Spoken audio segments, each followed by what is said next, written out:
Assalamualaikum warahmatullahi wabarakatuh. Innal hamdalillah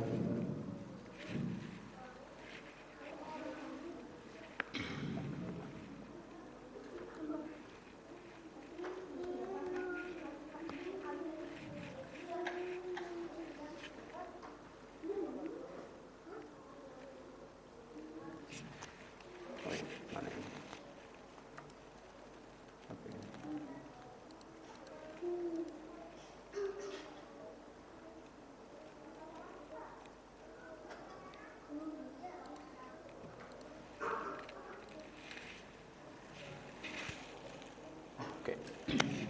Bismillahirrahmanirrahim. Innal hamdalillah nahmaduhu wa nasta'inuhu wa nastaghfiruhu wa nastahdihi wa natubu ilaih wa na'udzu bihi min shururi anfusina wa sayyiati a'malina may yahdihillahu fala mudilla lahu wa man yudlil fala hadiya lahu. Asyhadu an la ilaha illallah wahdahu la syarika lahu wa asyhadu anna Muhammadan abduhu wa rasuluhu sallallahu alaihi wasallam wa ala alihi wa ashabihi wa atba'ihi wa man wala amma ba'd. Ikhwatal iman, para mu'takifin yang Allah muliakan, nuhayyikum bi tahiyatil Islam. Assalamualaikum warahmatullahi wabarakatuh. Alhamdulillah, memuji Allah Subhanahu wa taala dengan segala rahmat, taufik serta hidayahnya kepada kita semuanya. Allah pertemukan kita dengan Ramadan, dan saat ini kita sudah memasuki malam ke-22 bagi yang memulai puasa hari Selasa, dan mungkin yang memulai hari Senin sudah masuk malam 23. Artinya kita sudah berada di asrul awakhir min Ramadan. Kita berdoa mudah-mudahan Allah Subhanahu wa taala memberikan kita kekuatan, memberikan kita taufik, memberikan kita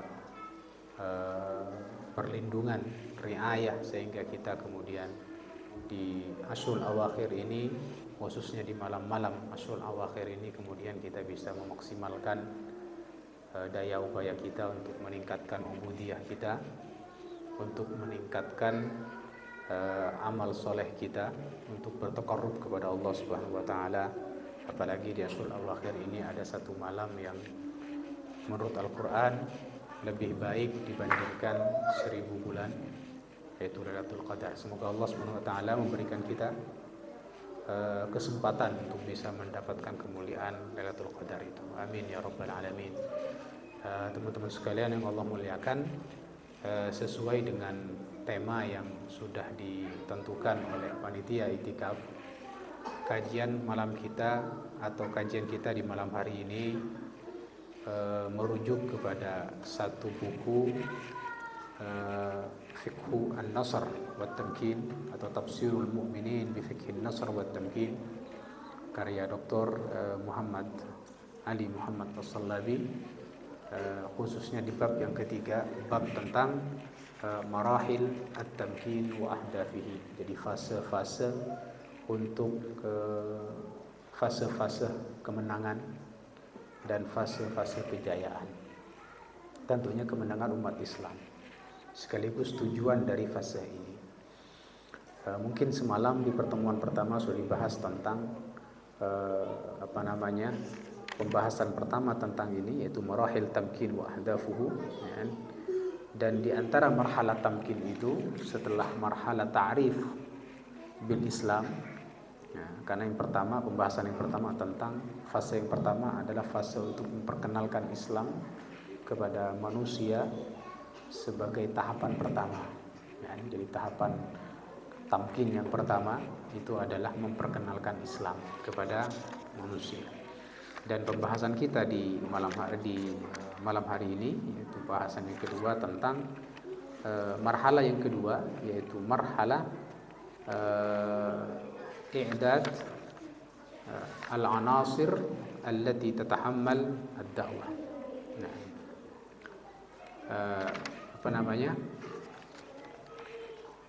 Marhalah i'dad al-anasir allati tatahammal atau marhalah ikhtiyar al-anasir allati tahmilud dakwah. Jadi untuk fase pemilihan atau fase penyiapan unsur-unsur pengemban misi dakwah. Ini tema kita di malam hari ini. Oke.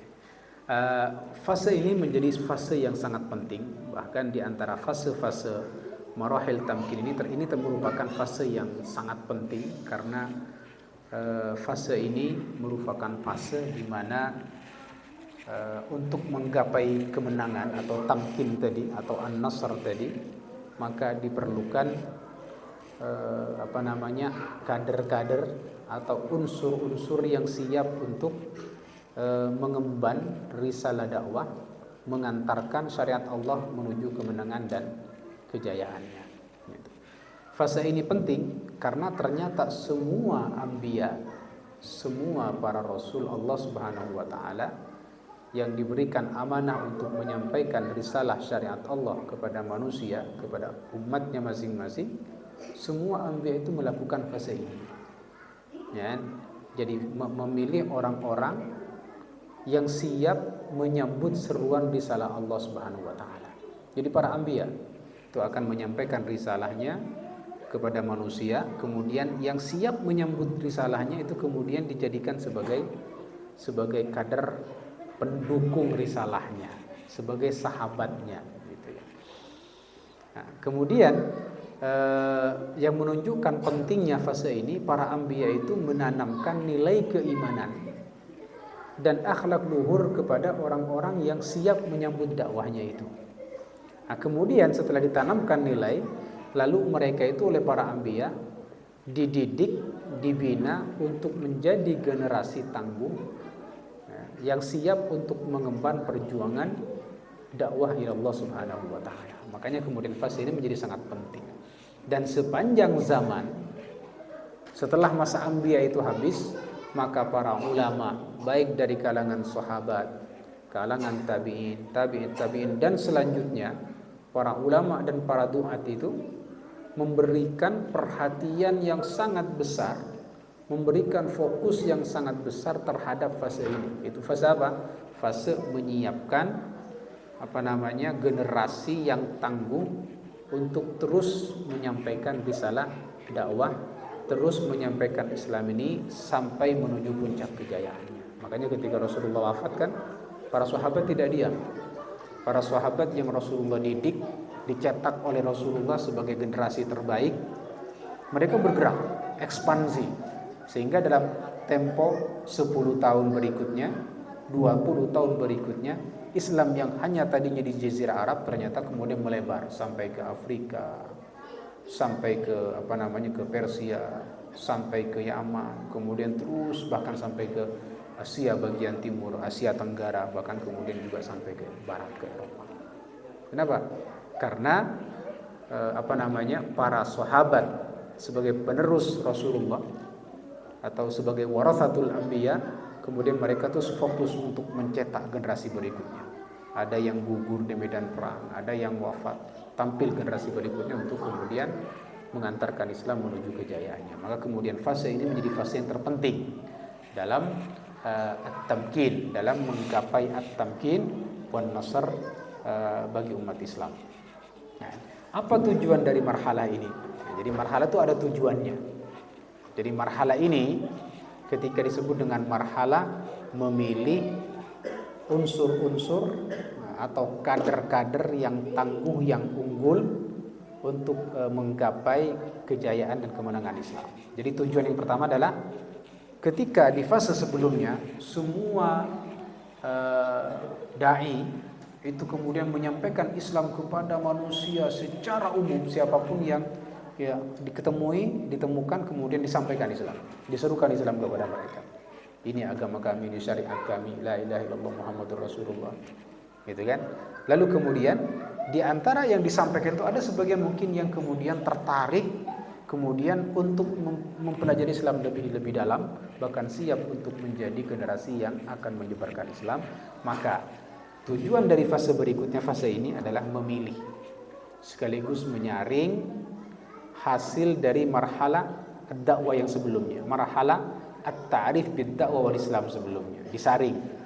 Sehingga kemudian dihasilkan generasi yang unggul, generasi yang tangguh, generasi yang siap berkorban, memiliki sifat-sifat dan kapasitas yang mumpuni untuk kemudian ikut serta dalam menyebarkan Islam sampai kemudian Islam itu tersebar di tegak di seluruh pelosok alam semesta ini. Nah, dan generasi ini yang dipilih ini biasanya memiliki ciri-ciri khusus. Yang pertama, mereka itu generasi yang memiliki qudrah ruhiyah. Ini memiliki keunggulan dan kapasitas ruhiyah yang sangat kuat. Atau kapasitas mentalnya bagus. Semangat berjuangnya itu tidak pernah mati. Bahkan mereka siap gugur untuk memperjuangkan agama Allah Subhanahu wa taala. Gugur untuk menggapai kemenangan Islam, begitu kan. Secara spiritual juga mereka bagus. Kenapa? Karena mereka memiliki keimanan, ketulusan iman kepada Allah Subhanahu wa taala. Memiliki shafa'un nafas, memiliki kebeningan jiwa.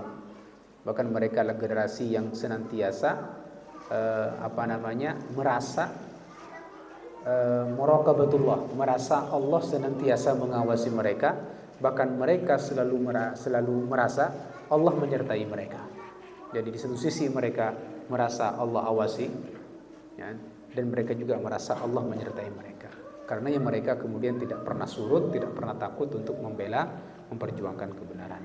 Dan mereka juga memiliki sifat mahabbatullah. Sifat mahabbatullah, di mana mahabbatullah itu kemudian tercermin dalam setiap sikapnya. Setiap sikapnya kemudian mencerminkan rasa cinta kepada Allah Subhanahu wa taala. Bahkan di antara ciri mereka adalah mereka memiliki al-alaqah al-wathiqah billah.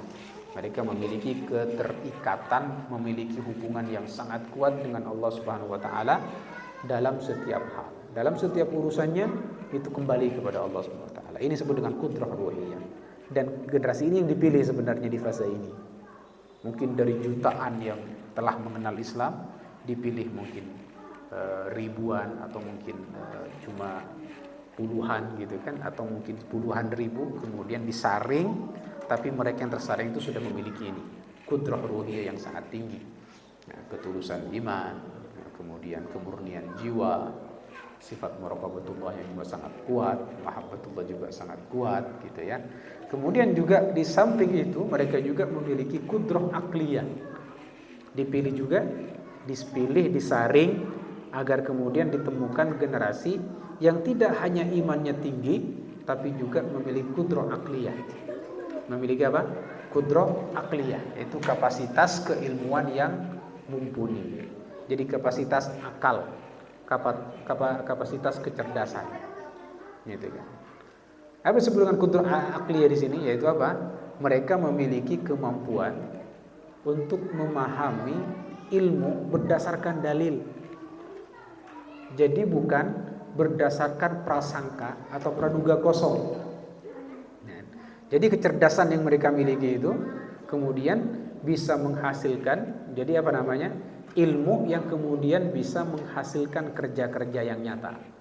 Jadi ilmu bukan hanya sebagai hiasan kecerdasan, hanya tahu, hanya paham, tapi ilmu yang kemudian bisa dikonversi menjadi amal nyata. Tentunya amal-amal da'awi yang produktif gitu ya, seperti ilmunya para sahabat. Sahabat Rasulullah ajarkan berdasarkan Al-Quran Karim menjadi landasannya, juga ditambah dengan sunnah Rasul. Begitu disampaikan ke sahabat memahami, langsung dikonversi oleh sahabat menjadi kerja-kerja yang nyata. Sehingga para sahabat dengan usianya yang sebenarnya tidak terlalu lama, tidak terlalu panjang.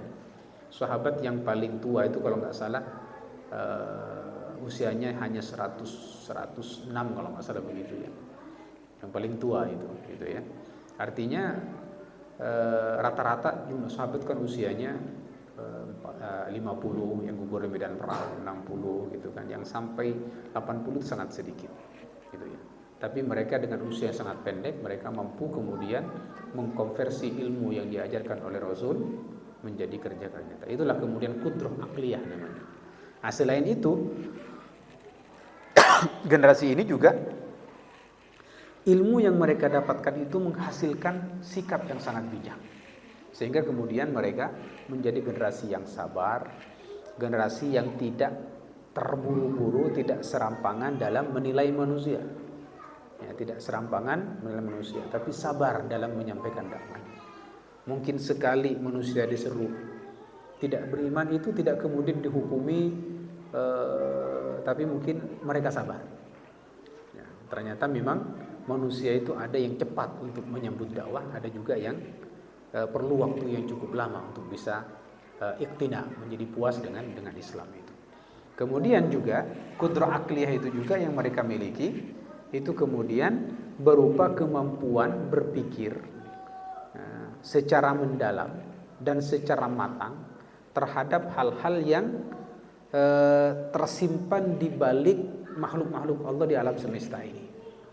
Kenapa? Karena kemampuan untuk memahami hikmah-hikmah atau rahasia-rahasia, pelajaran-pelajaran yang tersembunyi di balik alam semesta ini, kalau itu dikaji, maka itu akan menambahkan keilmuan dan keimanan kepada Allah Subhanahu wa taala. Jadi mampu bertadabbur, kira-kira begitu ya. Itu kudrah akliyah namanya. Nah, selain kudrah akliyah, juga generasi ini dipilih memiliki kudrah jasadiyah.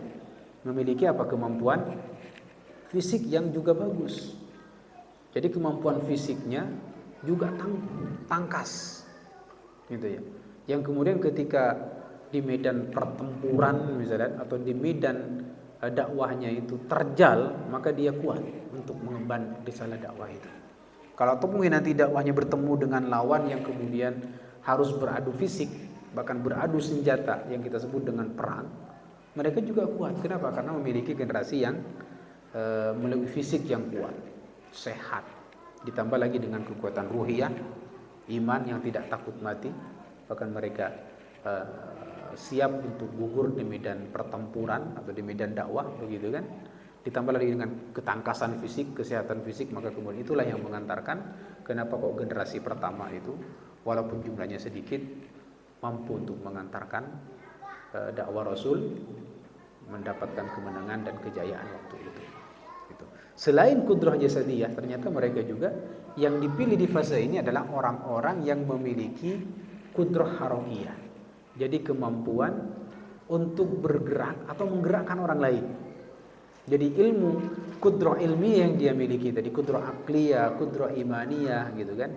Kudrah jasadiyah itu kemudian juga mampu menggerakkan mereka untuk terus tidak pernah berhenti menyebarkan dakwah Islam.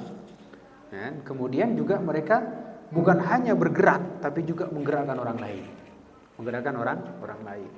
Makanya kemudian yang harus dibentuk di fase ini adalah generasi-generasi yang memiliki kecenderungan untuk hidup bersama dengan orang lain. Ada orang yang baik, orang yang beriman, tapi kecenderungannya dia ingin menyendiri. Jadi soleh secara pribadi. Di fase ini yang diperlukan adalah dipilih, dicetak generasi-generasi yang dia siap untuk bercampur baur dengan orang lain. Karena itulah untuk bisa menyampaikan dakwah itu kan harus bercampur dengan orang lain. Ya, nggak bisa ditransfer dari jauh, dia harus bertemu dengan orang lain. Siap untuk kemudian dicaci, siap mungkin untuk dicibir gitu ya, tapi dia sabar dengan tujuannya. Makanya yang dipilih adalah orang-orang yang tangguh, yang memiliki kecenderungan siap untuk hidup berbaur dengan orang banyak. Karena kan misinya untuk menyampaikan dakwah Islam kepada orang banyak. Kalau nggak bercampur nggak mungkin. Maka kemudian yang dipilih adalah orang-orang yang memiliki kecenderungan untuk hidup bersama dengan orang lain dan cakap juga dalam berinteraksi, berkomunikasi sosial. Karena kan intinya dakwah itu kan menyampaikan pesan Allah Subhanahu wa taala, pesan para anbiya. Kalau kemudian tidak cakap berinteraksi, ya mana mungkin dia akan mampu untuk menyampaikan pesan-pesan Allah Subhanahu wa taala. Selain itu juga mereka harus dipilih generasi yang memiliki hubungan yang kuat dengan orang lain. Jadi siap berbaur dengan orang lain, juga punya kemampuan berkomunikasi dengan orang lain, dan juga dia memiliki hubungan yang kuat dengan mereka. Dan termasuk diantaranya adalah generasi yang bukan hanya cakap berinteraksi dengan orang lain, tapi juga perlu dicetak orang-orang yang mampu untuk melakukan mapping terhadap masyarakatnya. Kan masyarakat kan yang banyak itu kan bisa harus di-mapping seharusnya. Ada yang keahliannya di bidang ini, ada yang di bidang yang lain, ada yang karakternya seperti ini berbeda dengan yang lain gitu. Setiap karakter itu kan memerlukan pendekatan yang berbeda-beda gitu. Yang perlu dibentuk di fase ini adalah generasi-generasi para duat, para pengemban dakwah itu, tapi juga cakap dalam melakukan mapping, mengklasifikasikan manusia. Sehingga nanti ketika menyampaikan misi dakwahnya, dia menggunakan sarana-sarana pendekatan-pendekatan yang sesuai dengan tipe masyarakatnya masing-masing. Nah, bahkan selain bergerak, dia juga ternyata memiliki kemampuan untuk menghasilkan karya.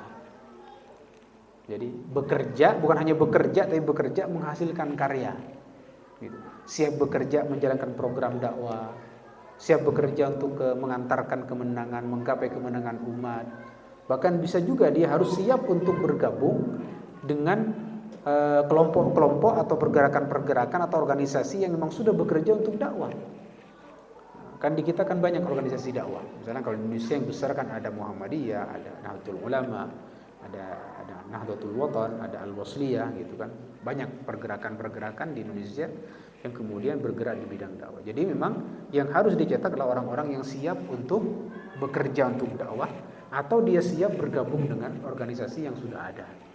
Memang dia sudah fokus untuk program-program dakwah, menyampaikan syariat Allah kepada manusia.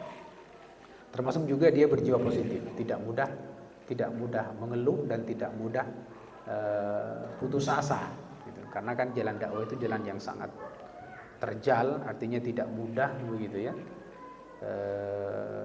Maka dia berjiwa positif ya, walaupun sulit, tapi dia proaktif terus melakukan kebaikan dan menyampaikan dakwahnya kepada manusia. Dan dia juga termasuk orang yang mampu bekerja secara profesional, ihsan dalam beramal, bekerja berdasarkan perencanaan, gitu. Tidak asal bekerja tapi ada perencanaan, ada strategi yang kemudian disusun. Termasuk juga dia bijak ketika merespon sikap dari orang-orang banyak terhadap dakwanya. Dan yang terpenting adalah kemudian generasi ini yang siap berkarya ini, dia paham betul kira-kira apa makna dai yang kemudian melekat dengan diri kita. Karena setiap kita kan adalah dai. Kullukum ra'in, kata Rasulullah sallallahu alaihi wasallam, setiap kalian adalah ra'i. Ra'i itu artinya ya kalau untuk kambing ya pengembala kambing. Tapi karena kita berinteraksi dengan manusia berarti kita adalah dai. Jadi setiap kita adalah dai. Dan paham betul bahwa dai itu dimanapun dan kapanpun harus berusaha untuk mewujudkan kebaikan dan kemaslahatan bagi lingkungan sekitarnya gitu ya. Itu makna dai. Sebagai apapun dia. Gitu kan? Tidak harus sebagai kiai, tidak harus sebagai ustadz, tidak harus sebagai pengajar. Tapi apapun posisi dia, apapun fokus kerjaan dia, tapi ketika ada peluang berinteraksi dengan masyarakat, maka interaksinya juga harus bernilai dakwah. Dia mengajarkan kebaikan. Ada orang yang tidak bukan ustaz, tidak bisa ceramah, tapi dia dengan gaya dia bisa mengajak temannya bisa rajin sholat. Itu dai namanya. Nah, ada orang yang kerjaannya dia bisnis, misalnya bukan ustaz, bukan kiai, tapi dengan kemampuan dia sebagai bisnismen mungkin dia bisa mengarahkan semua orang yang terkoneksi dengan dirinya bisa menjadi orang-orang yang sholat. Dan itulah dai namanya. Dai. Bahkan sebagian orang ada yang tidak bisa mengajak orang karena dia mungkin keterbatasan dalam berkomunikasi secara komunikasi verbalnya mungkin begitu. Tapi ternyata dia punya kecakapan di satu sisi, misalnya terus kecakapan untuk berbisnis sehingga dia menghasilkan banyak harta.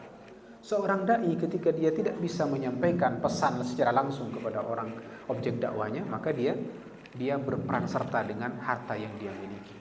Dia bikin program, dia cover program itu dengan harta yang dia miliki, dan orang yang mampu untuk mengelola programnya silahkan mengelola. Itu juga bagian dari makna dai. Dan begitulah Rasulullah SAW dulu ketika menggabungkan kapasitas para sahabat yang berbeda-beda itu. Ada yang keahliannya di bidang perkebunan, silahkan di situ. Makanya nanti ketika musim jihad Ya minimal dia ikut perang atau dia membiayai perang, kan begitu. Gitu. Yang memang kemudian dia pandai membaca Al-Quran, pandai menjelaskan makna Al-Quran, diutus sebagai muallim oleh Rasulullah, diutus ke Yaman, diutus kemana begitu kan, untuk mengajarkan Al-Quran. Dan tidak semua orang tidak semua sahabat itu mukri, tidak semua sahabat itu kemudian jago atau pandai mengajarkan Al-Quran. Makanya berperannya masing-masing. Ada yang peran hanya di perang saja gitu, karena dia punya kegagahan fisik, ya. Tapi ada juga yang punya peran di bidang taklim. Gitu. Sehingga itulah makna dai ilallah subhanahu wa ta'ala. Dan ini generasi yang seperti ini perlu dicetak, perlu dipilih, perlu dipilah, perlu dibina dan dididik pada fase ini. Nah, semakin generasi yang seperti ini semakin banyak dan terus bekerja, maka at-tamkin atau kejayaan itu atau kemenangan itu akan terwujud. Oke, itu yang pertama tadi, memilih. Nah, tujuan yang kedua dari fase kedua ini adalah memberdayakan. Jadi setelah memilih, ya, kemudian diketahui masing-masing generasi punya kapasitas tadi. Ada yang punya kapasitas akliyah, ada yang mumpuni di bidang ruhiyahnya, di bidang jasadiyah, ketahuan masing-masing keunggulannya. Maka kemudian tujuan yang berikutnya adalah memberdayakan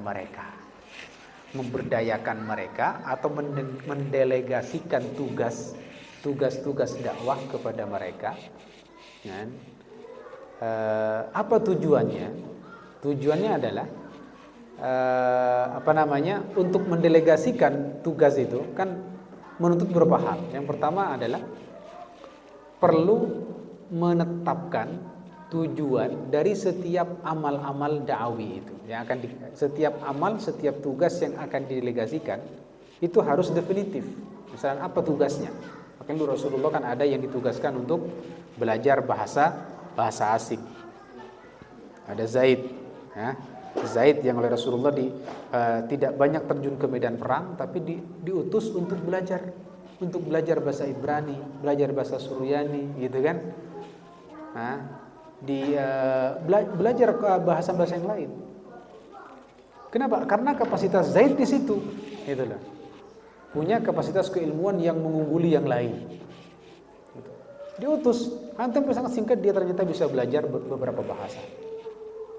Makanya Zaid ibn Thabit itu termasuk yang tidak banyak diceritakan di medan perang. Karena memang didelegasikan ke situ, orangnya tepat, gitu ya. Jadi perlu penetapan amal apa, tugas apa yang akan didelegasikan. Yang kedua, juga perlu menentukan apa sarana yang cocok untuk mendukung agar amal yang dipilih tadi, yang didelegasikan tadi sukses sesuai dengan yang ditujukan. Rasulullah ketika mengutus beberapa pasukan sahabat untuk memata-matai, memang yang diutus orang-orang yang memiliki kapasitas di situ dan dikasih arahan sarananya. Nah, dikasih sarana. Kemudian juga perlu menetapkan siapa sosok atau person atau kelompok yang akan ditunjuk untuk menerima tugas tadi. Makanya kan Rasulullah kan ganti-ganti, kadang si fulan, nah, Bilal tugasnya begini, Ummi Maktum seperti ini, Abu Bakar seperti ini, masing-masing ada tugasnya, gitu ya. Kemudian selain itu juga perlu penetapan timing, waktunya. Jadi amalnya ditetapkan, sarananya juga perlu ditentukan, kemudian personnya siapa yang akan, PIC-nya siapa yang akan melaksanakan tugas itu, dan berapa lama, kapan dilaksanakan, dan berapa lama tugas itu. Nah, ini target seperti ini kan apa? Namanya pemberdayaan, dan itu bisa tujuan dari pemilihan dan fase yang kedua ini.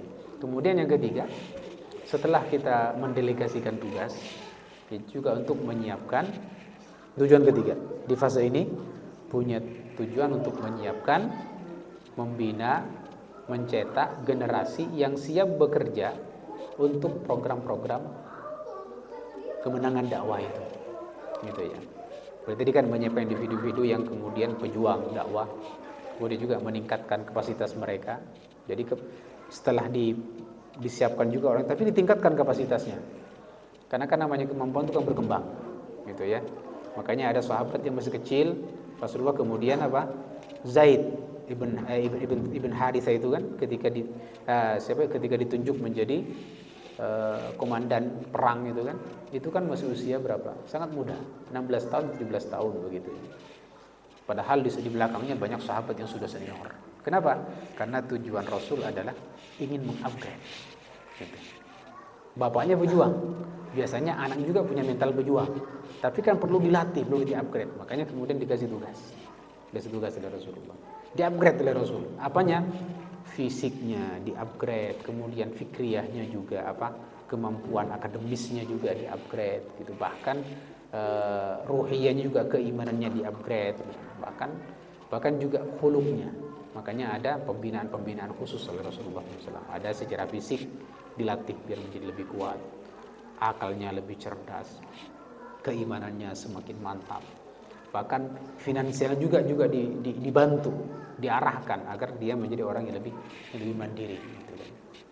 Nah, kemudian bahkan khuluqiyah juga, akhlaknya juga makanya sahabat ketika ada Rasulullah ketika ada sahabat yang keliru, langsung diarahkan, diajarkan gitu kan, langsung diberikan nasihat gitu.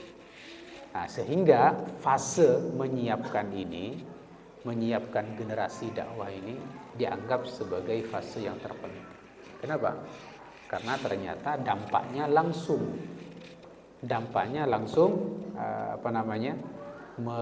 berdampak pada pembentukan generasi yang betul-betul mampu serta siap untuk mengemban dakwah ini sampai kemudian menggapai puncak kejayaan. Kemudian yang keempat, nah ini terpenting juga dari tujuan marhala ini atau fase ini adalah mengantarkan para generasi dakwah ini kepada kedisiplinan. Disiplin gitu, konsisten gitu ya, memiliki integritas yang sangat tinggi gitu kan, untuk kemudian memperjuangkan dakwah tadi. Konsisten, disiplin. Karena Islam itu mengajarkan disiplinan. Dalam banyak hal Islam itu mengajarkan kedisiplinan. Konsisten dalam banyak hal. Nah, kalau kita perhatikan ibadah yang Allah wajibkan kan konsisten. Setiap hari sholat 5 waktu. Ada waktunya. Ada waktunya kan, zuhur ada waktunya, asar ada waktunya, puasa juga begitu. Sebulan penuh gitu. Ada waktunya juga gitu kan. Jadi ternyata memang Islam itu mengajarkan kita disiplin dengan banyak hal. Begitupun dengan interaksi yang lain. Disiplin tidak hanya masalah waktu, disiplin juga dalam masalah sikap. Setiap kita diajarkan ketemu sahabat kita mengatakan salam. Itu konsisten namanya. Ketemu dengan siapapun kita senyum, assalamualaikum. Jadi disiplin secara waktu, disiplin secara aktivitas, juga disiplin dalam memegang mengikuti aturan-aturan syariat Allah Subhanahu wa taala. Gitu ya. Nah, kemudian dalam fase mendisiplinkan ini banyak hal yang bisa kita gunakan sebagai sarana. Ya, jadi dalam mendisiplinkan para generasi kita, generasi pejuang dakwah ini, maka banyak hal yang kemudian bisa digunakan. Dan itu nanti ada yang kemudian bisa berkaitan dengan pembinaan ruhiyah, pembinaan akliyahnya, pembinaan jismi, semua sarana itu bisa ditempuh, gitu kan? Karena kan disiplin itu juga berkaitan dengan kondisi keimanan. Disiplin itu juga berkaitan dengan kemampuan kita untuk memahami syariat Allah Subhanahu wa taala. Termasuk juga disiplin dalam berinteraksi dengan masyarakat umum istimaiyah, dan juga disiplin dalam memegang nilai-nilai moral Islam, khuluqiyah. Makanya kemudian semua unsur pembinaan itu dimasukkan di sini. Oke, itu yang kemudian pada masa ini otomatis bisa kita katakan semua sarana tarbiyah itu atau pembinaan itu diperlukan di sini pada fase ini. Karena kan tujuannya untuk memilih, untuk mencetak, mendidik generasi dakwah yang unggul, yang tangguh tadi. Maka semua aspek tadi, aspek tarbiyahnya tadi, aspek pembinaannya tadi itu diperlukan. Ada pembinaan ruhiyah, ada pembinaan akliyah, akademis, dan kecerdasan, jismiyah, juga pembinaan secara fisik atau kebugaran, ketangkasan, kesehatan, juga ada tarbiyah khuluqiyah, kepribadian dan akhlak, dan juga pembinaan ijtimaiyah, yaitu sikap berinteraksi sosial. Oke, kita akan bahas satu persatu tentang ini semuanya. Oke. Yang pertama, tarbiyah ruhiyah. Itu pembinaan ruh sekaligus juga mental atau spiritual. Kan manusia itu kan ada unsur rohnya, ada unsur fisik, ada unsur akal. Jadi ada aspek akal, kecerdasan atau berpikir begitu. Ada aspek fisik gitu ya. Gerakan fisik, kekuatan fisik, juga ada aspek iman, ruhi gitu ya. Ruhi. Maka kemudian Islam ya, termasuk diantaranya mencetak generasi yang unggul itu yang memerlukan aspek ini perlu diperhatikan. Nah, apa yang cara yang diajarkan Islam, Al-Quran khususnya, untuk meningkatkan atau mendidik ruhiyah generasi dakwah itu? Melalui apa? Jadi ternyata metodenya itu bisa menggunakan pendekatan tadabbur terhadap ayat-ayat Allah Subhanahu wa taala. Jadi untuk meningkatkan aspek ruhi kita, atau kalau kita sebagai pembimbing, sebagai guru, sebagai pendidik, untuk mencetak generasi yang unggul, kita ajarkan mereka untuk memiliki kemampuan tadabbur terhadap ayat Allah Subhanahu wa taala. Baik ayat-ayat yang dibaca Al-Qur'an, dibaca untuk dipahami maknanya gitu ya, atau berupa ayat-ayat yang ada di alam semesta, namanya ayat kauniyah. Karena ayat itu ada dua. Ayat Allah ada dua. Ada ayat yang matluwah yang dibaca Al-Qur'anil Karim, ada yang ayat kauniyah, enggak dibaca tapi bisa kita saksikan, kita amati, ada di sekitar kita. Dari gunung, dari lautan, dari siang, dari malam, dari langit, dari macam-macam, semuanya ada ayat kauniyah. Intinya kita bertadabbur ya. Kenapa kita tadabbur? Karena dengan bertadabbur terhadap ayat Allah, maka kita akan mencapai pada satu titik kita atau generasi dakwah itu akan menyadari dengan betul keagungan Allah Subhanahu wa taala. Bahwa Allah Rabbul Alamin, Allahu khaliqu kulli syai'.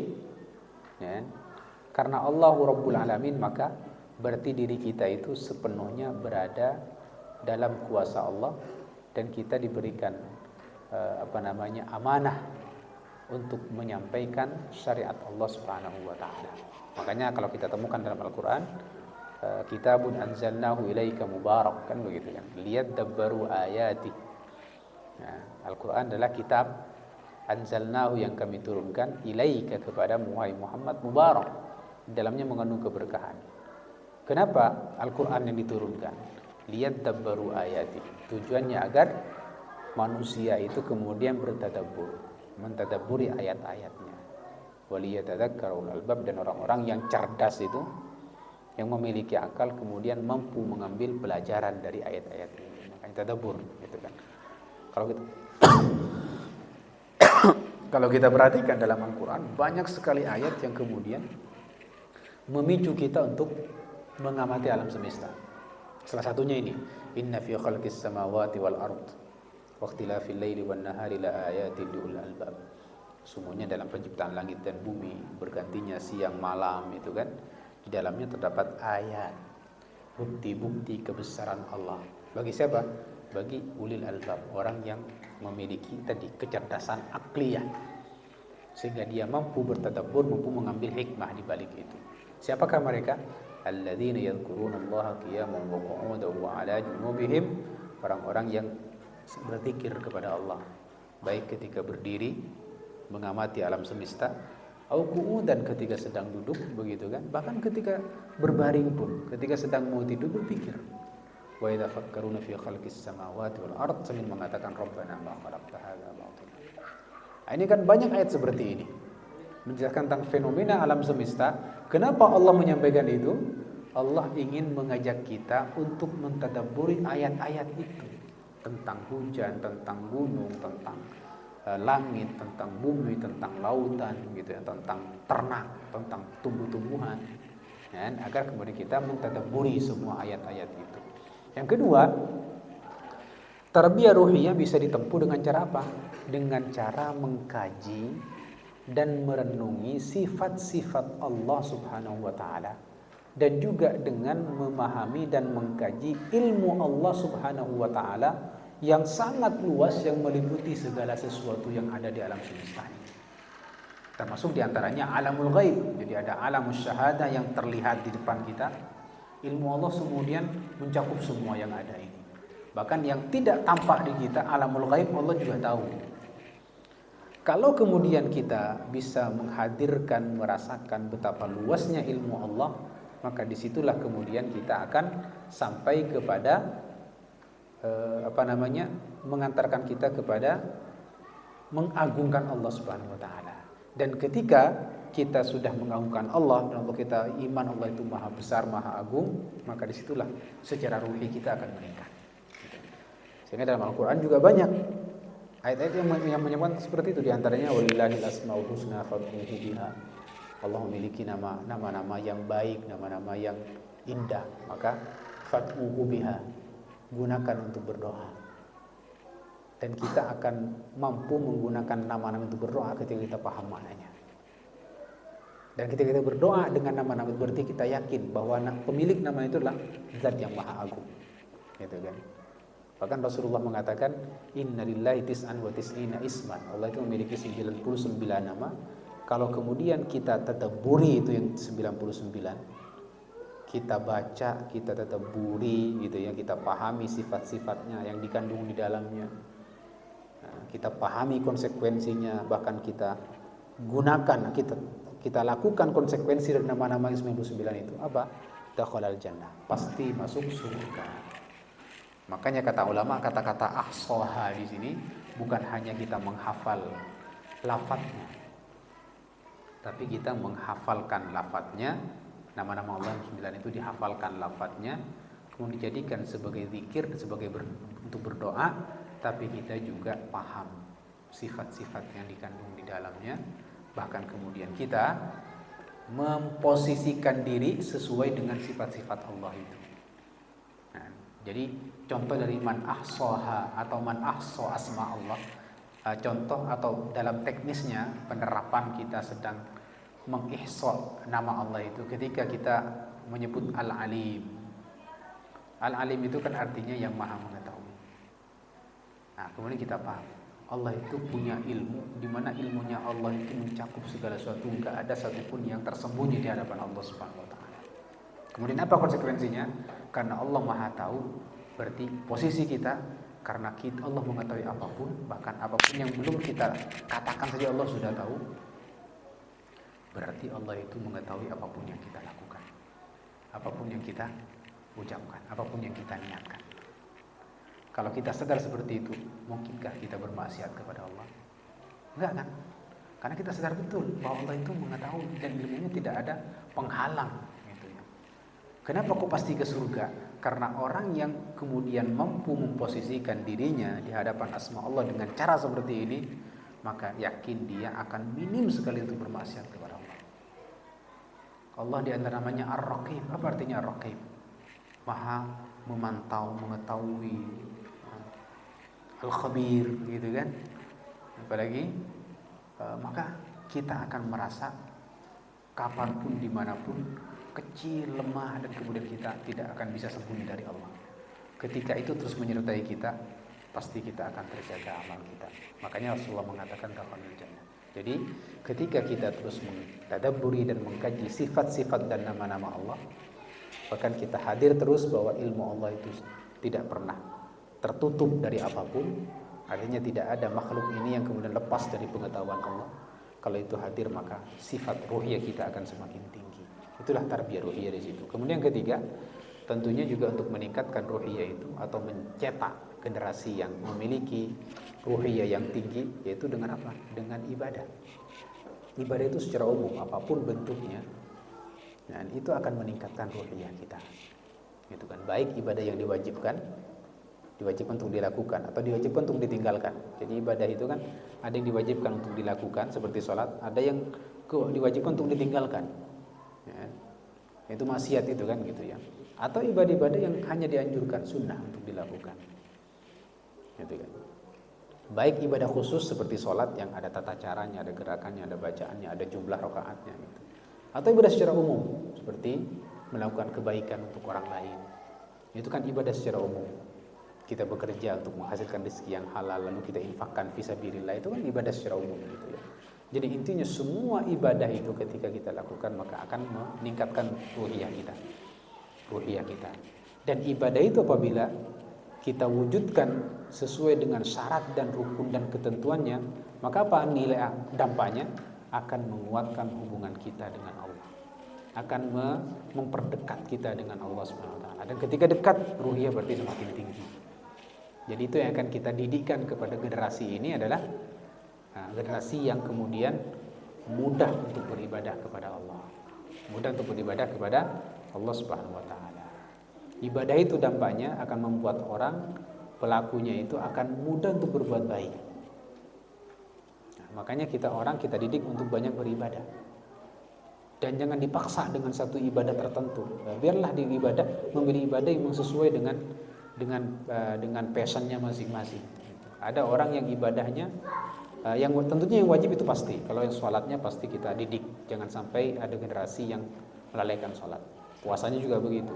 Selain itu ibadah silakan milih sesuai dengan kemampuan dan kelebihannya masing-masing. Ada orang yang ibadahnya pakai sedekah karena memang kelebihan dia punya kekuatan finansial yang cukup lebih dibandingkan yang lain. Ada yang ibadahnya ibadah qauliyah. Selain sholat yang diwajibkan tadi, dia mungkin gak punya harta, mungkin juga ilmu terbatas, tapi kemudian dia punya waktu yang banyak untuk berzikir kepada Allah. Silakan dia milih mendekatkan diri dengan cara ibadah-ibadah qauliyah, kan begitu. Nah, kemudian itu tiga cara. Jadi dengan cara tadabbur ayat Allah Subhanahu wa taala, yang kedua tadabbur asma Allah, dan yang ketiga adalah dengan meningkatkan ibadah kepada Allah Subhanahu wa taala. Nah, kemudian itu ibadah ruhiyah gitu ya. Jadi yang berikutnya ada namanya tarbiyah aqliyah. Jadi namanya tarbiyah aqliyah. Itu pembinaan akal. Nah, akal pikiran, kecerdasan. Itu perlu ditingkatkan. Dan setiap manusia, kan, setiap manusia kan diberikan otak, diberikan kemampuan untuk berpikir, untuk belajar, gitu ya. Tapi itu perlu dibina, karena kalau nggak dibina itu akan melemah. Potensi itu akan melemah. Gitu. Maka ini maksud dengan tarbiyah aqliyah adalah kita mencetak, membina, mendidik generasi atau melatih individu untuk apa? Untuk meningkatkan kemampuannya dalam mengamati, dalam berpikir, dalam merenungi atau mengambil hikmah dan pelajaran dari ayat-ayat Allah. Baik ayat-ayat yang sifatnya tadi Al-Quran dibaca, kemudian menggunakan akal pikirannya untuk memahami pesan-pesan yang dibalik teks Al-Quran. Atau mampu untuk mengamati, menganalisa, kemudian menyimpulkan pelajaran dari alam semesta, baik dari ciptaan Allah yang makhluk yang kita lihat ini, atau dari kejadian-kejadian yang disaksikan dalam semesta ini. Itu tujuan dari tarbiyah aqliyah. Makanya kalau kita perhatikan dalam Al-Quran, banyak sekali ayat yang kemudian mengajak manusia untuk melihat, untuk berjalan di muka bumi, lalu memperhatikan, mengamati kejadian dan alam semesta, lalu kemudian untuk mengambil hikmahnya. Contoh diantaranya, Qulinzuru madza fis samawati wal ardh. Katakan wahai Muhammad kepada manusia, unzuru, perhatikan, lihat, perhatikan apa yang ada di langit dan apa yang ada di bumi itu. Wa ma tughnil ayat wan nuzur an qaumin la yu'minun. Hanya orang-orang yang beriman sebenarnya yang mampu untuk kemudian menggunakan ayat-ayat itu. Adapun orang-orang yang tidak beriman, mereka tidak akan bisa menggunakan ayat-ayat Allah itu. Tapi orang yang beriman, yang menggunakan akal pikirnya yang jernih, maka dia akan mampu mendapatkan pesan. Makanya wa ma yaqiluha illal mu'min, kan begitu kata Rasulullah. Yang mampu untuk mengambil hikmah dari alam semesta itu hanya orang-orang yang beriman atau orang yang berilmu, kan begitu. Qul siru fil ardi fanzuru kaifa bada'al khalq. Katakan wahai Muhammad, siru fil ard, berjalanlah kalian di muka bumi ini. Fanzuru, kemudian perhatikan bagaimana penciptaan bumi langit ini berawal. Fanzuru kaifa bada'al khalq. Thammallahu yunshi'un nash'atal akhirah innallaha ala kulli syai'in qadir. Jadi banyak ayat yang menyebut begitu. Pergi berjalan untuk memperhatikan, mengamati. Bahkan Allah mengatakan walaqad ba'atsna fi kulli ummatin rasula, dan telah kami utus di setiap umat itu seorang rasul yang mengatakan ani'budullaha wajtanibut taghut. Beribadalah kepada Allah dan tinggalkan taghut gitu ya. Kemudian sebagian dari mereka ada yang mendapatkan hidayah, sebagian ada orang yang kemudian tidak mendapatkan hidayah. Tapi Allah mengatakan fasiru fil ardi fanzuru kaifa kana aqibatul mukadzibin. Perhatikan.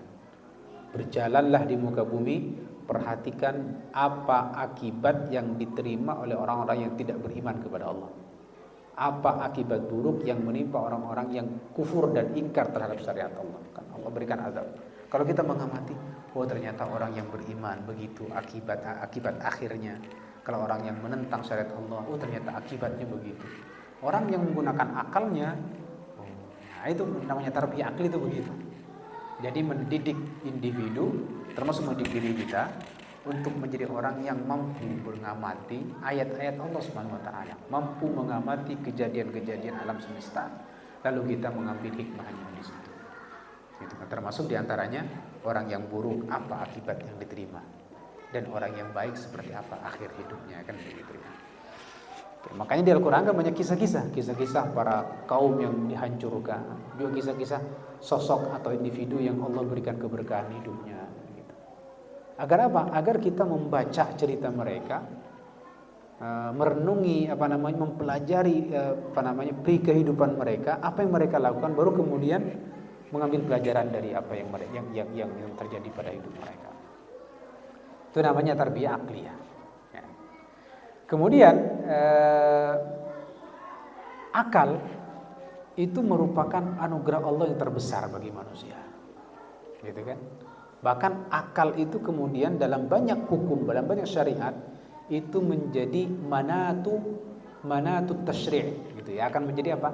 Landasan taklif, manatut taklif. Makanya orang yang tidak berakal gugur kewajiban dari dirinya. Orang yang gila, yang akalnya nggak berfungsi normal itu mereka nggak wajib sholat, nggak wajib puasa. Ini menunjukkan bahwa akal itu merupakan anugerah Allah yang sangat besar, dan ketika akal itu bekerja dengan normal, disitulah ada taklif.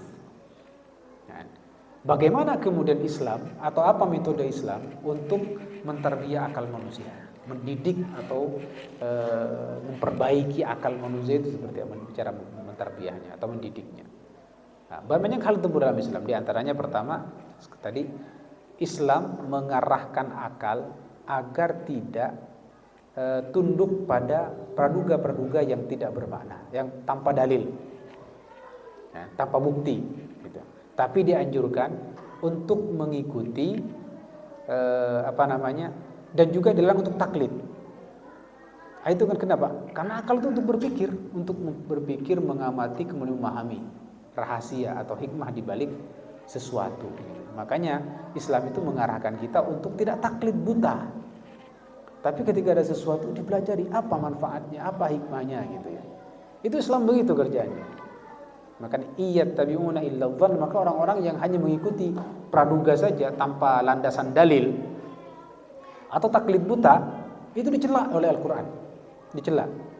Gitu kan? Makanya ketika tentang orang-orang kafir, idza qila lahum ittabi'u ma anzalallah qalu bal nattabi'u ma alfaina alaihi abana. Kalau orang-orang yang kafir itu ketika diajak untuk mengikuti syariat Allah yang ada dalam Al-Qur'an, mereka mengatakan enggak, saya ngikut aja apa yang dilakukan oleh warisan orang tua kami, walaupun mereka itu orang yang salah. Itu namanya taklid buta, dan itu dicela dalam Islam. Artinya apa? Artinya kita itu diperintahkan kalau tuh mengikut orang lain, kita ikut karena kita paham manfaatnya. Bukan karena orang lain melakukan, tapi kita paham manfaatnya apa. Jadi kalau kita ikut orang tua kita, ikut guru kita, ikut senior kita ngikuti karena memang itu kita paham ternyata ada manfaat baiknya. Dan ternyata memang itu diperbolehkan dalam Islam. Jadi bukan hanya ngikut buta, tapi taklid buta, tapi karena memang kita paham apa baik dan buruknya yang ada di belakang itu semuanya. Itu yang pertama. Yang kedua, Islam mengarahkan akal agar tidak terburu-buru dalam memutuskan atau menyimpulkan suatu perkara, termasuk info, termasuk data. Jadi ketika ada data, jangan langsung begini, tapi diamati, diteliti, menggunakan akal. Ada informasi, nggak langsung kemudian informasi mempengaruhi kita, nggak, tapi kita cross check dulu, benar nggak info ini? Kalau benar, baru kita kasih respon yang sesuai, gitu ya. Nah, itu juga bagian dari tarbiyah akliyah dalam Islam. Makanya ketika kita mendapat informasi, apalagi orang yang bawa informasi itu orang yang fasik, orang yang kita kenal, orang yang tidak bisa dipercaya langsung karena mungkin ada catatan dalam sikap dan perbuatannya. Nah, kita jangan langsung terpengaruh, tapi cek dulu, benar nggak informasinya. Fatabayyanu kalau bahasa Al-Quran. In ja'akum fasikum binaba'in fatabayyanu.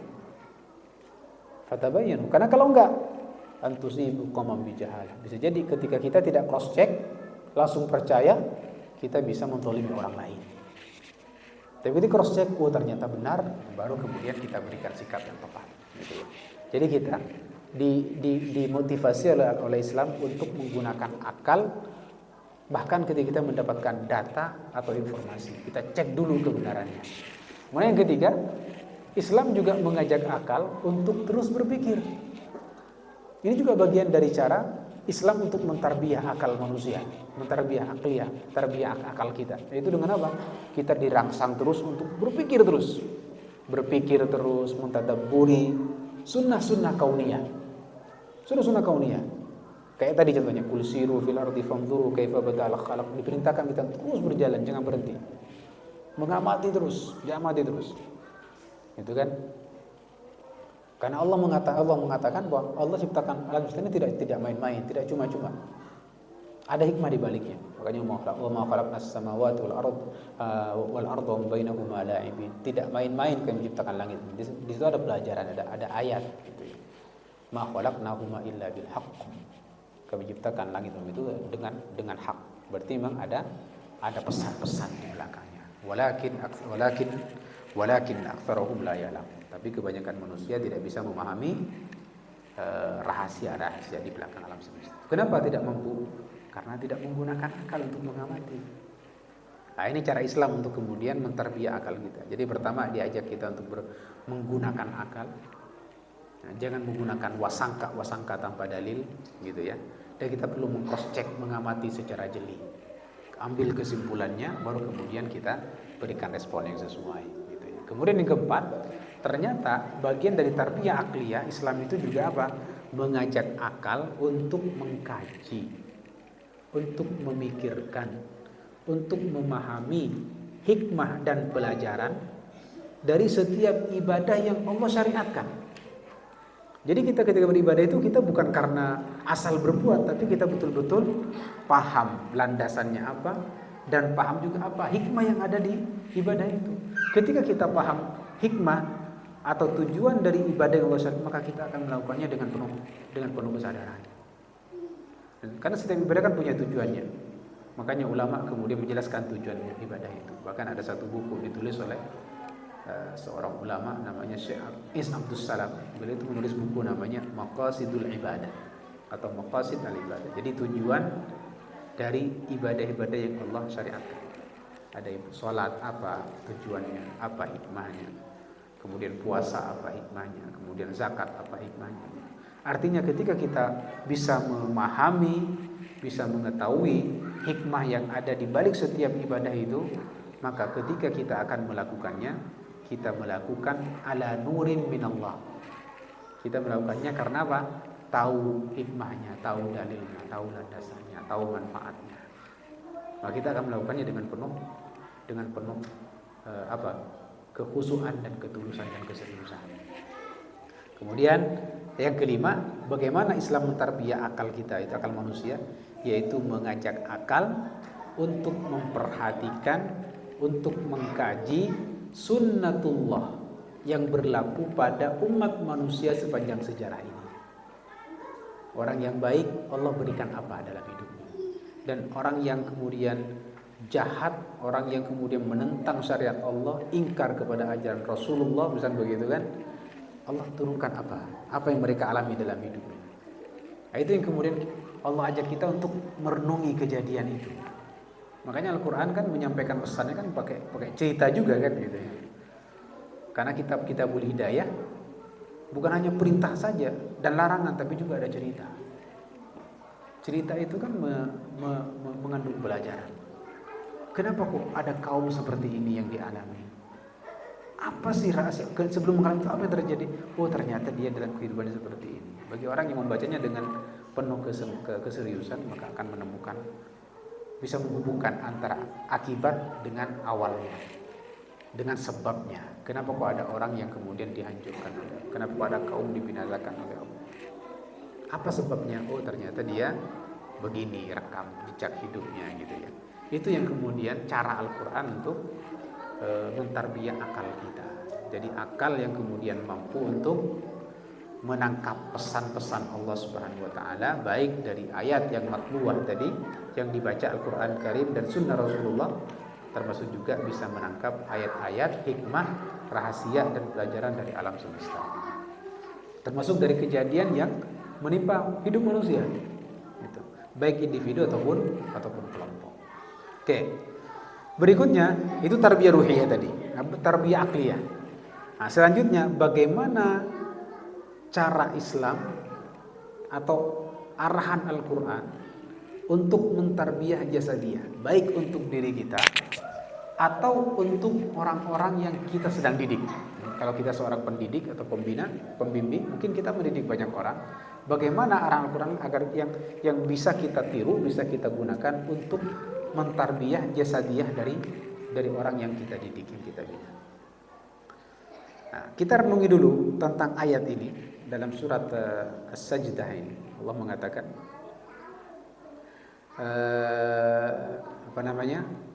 wa bada'a khalqal insani min tin. Jadi Allah memulai menciptakan manusia itu dari apa? Pertama dari tanah, yaitu Adam alaihissalam.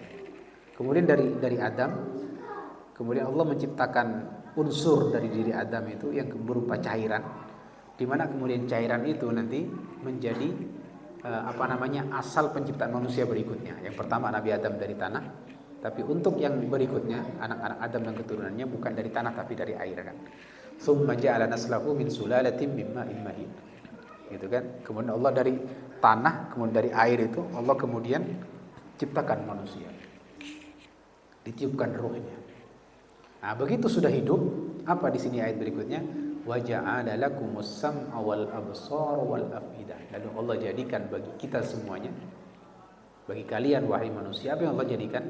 Allah ciptakan pendengaran, Allah ciptakan penglihatan, Allah ciptakan al-afidah. Al-afidah itu berarti kondisi akal dengan hati gabungan, itu namanya afidah. Yang mampu memahami, mampu menyimpulkan, mampu merekam, kemudian menggerakkan fisik yang lain, itu namanya afidah. Berarti akal atau hati ya, bahasa kita.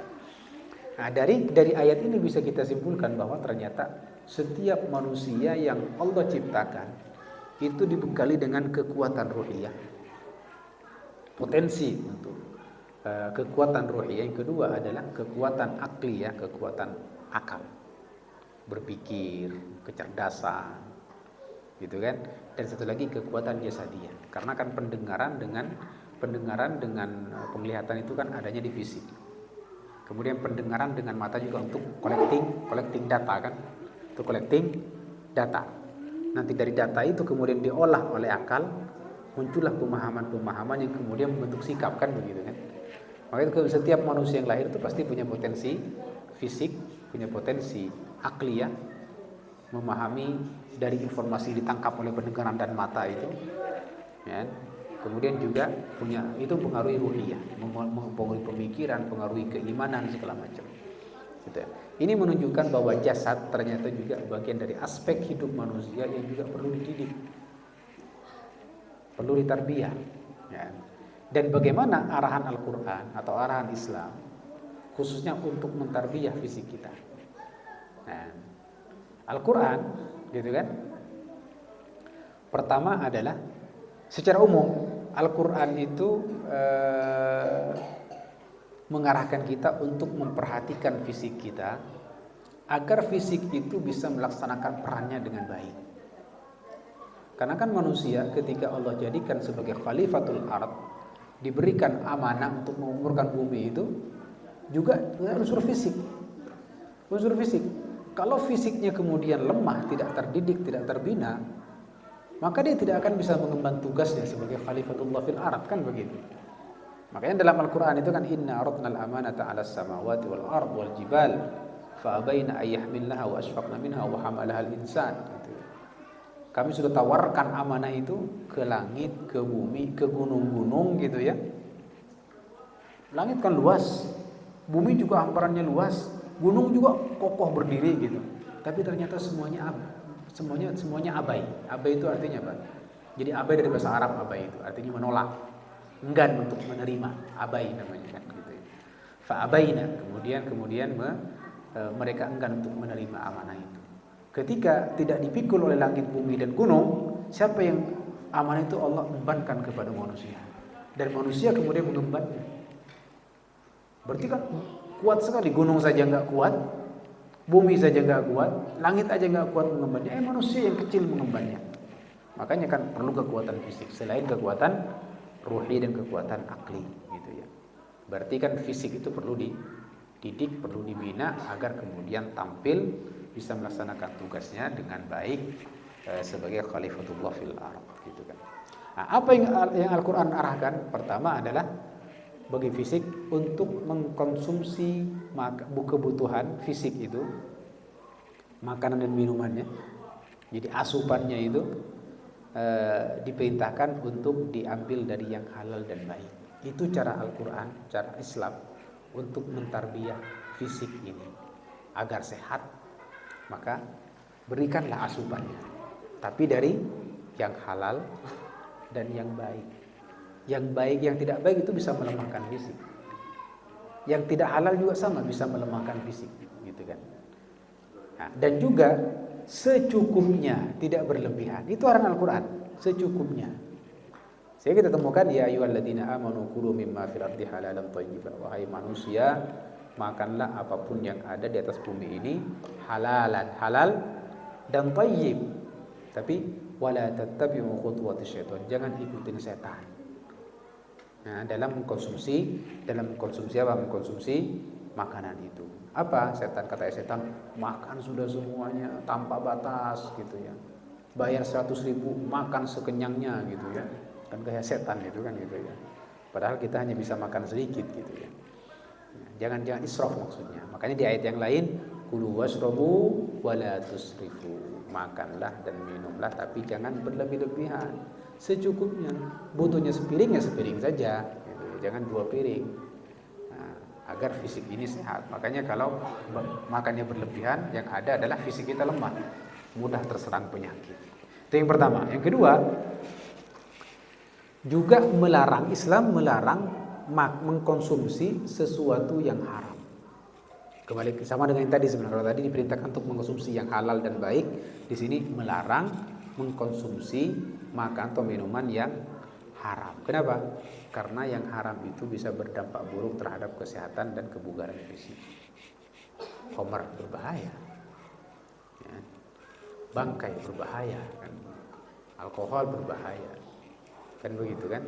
Nah, makanya kemudian yang haram itu diperintahkan untuk ditinggalkan. Makanya Al-Quran sangat menjelaskan yang haram itu dijelaskan. Nah, bahkan khamar juga dikatakan innamal khamru wal maisir wal azlamu minasyaitan fajtanibu gitu kan.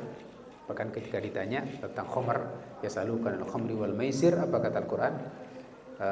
Khamar itu ada manfaatnya, ada mudaratnya.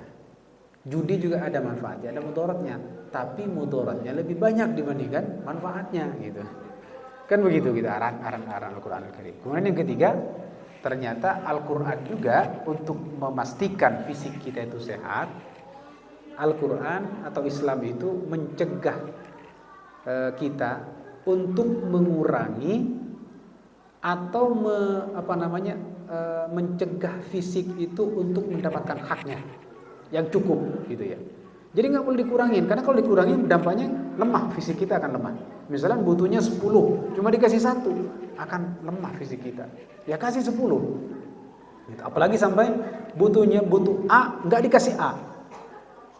Nah, itu yang kemudian juga dalam Islam nggak diperkenankan. Jadi apapun yang dibutuhkan fisik oleh Islam itu diberikan, tapi dengan catatan nanti tidak berlebih-lebih, tidak israf, secukupnya. Tentunya selama tidak berlebihan dan tidak membahayakan. Gitu. Makanya kan dalam ada larangan kita untuk mengharamkan sesuatu yang memang dihalalkan. Ya ayyuhalladzina amanu la tuharrimu thayyibati ma ahallallahu lakum. Wahai orang-orang yang beriman, jangan kamu haramkan kebaikan-kebaikan yang Allah halalkan untuk kalian. Madu, jangan diharamkan madu. Madu itu manfaatnya baik. Kalau dimakan justru dampaknya bagus. Ada orang yang kemudian saya tidak mau makan ikan, padahal ikan juga mengandung protein. Makanya jangan haramkan sesuatu yang kemudian tidak yang Allah halalkan, gitu kan. Kemudian juga makan pun begitu, gitu ya. Makan pun begitu. Apapun yang menjadi kebutuhan fisik, selama itu diperbolehkan dan diperlukan oleh fisik sebagai kebutuhan asasi, maka kemudian jangan dikurangin dan apalagi jangan sampai dilarang untuk kita menikmati. Kan ada orang kan kebutuhan fisiknya nggak dipenuhi. Ada orang fisik itu butuhnya itu perlu dapat kasih sayang. Perlu juga kemudian rehat gitu. Tapi kemudian bagi dia nggak ada istirahat. Itu berarti sudah menyalahi fitrah. Kalau itu dilakukan maka akan dampaknya terhadap fisik gitu kan. Fisik. Kemudian berikutnya Islam juga memberikan hak untuk fisik untuk istirahat yang cukup. Dan tidak memberikan fisik itu beban yang melampaui kekuatannya. Makanya ibadah orang yang sakit, ibadahnya yang tadinya harus berdiri boleh duduk. Orang yang safar mungkin capek, gitu, nggak harus, bisa dikurangi rakaatnya dengan kosong. Untuk menjaga fisik. Dan Allah ciptakan malam untuk tidur, jangan dibalik.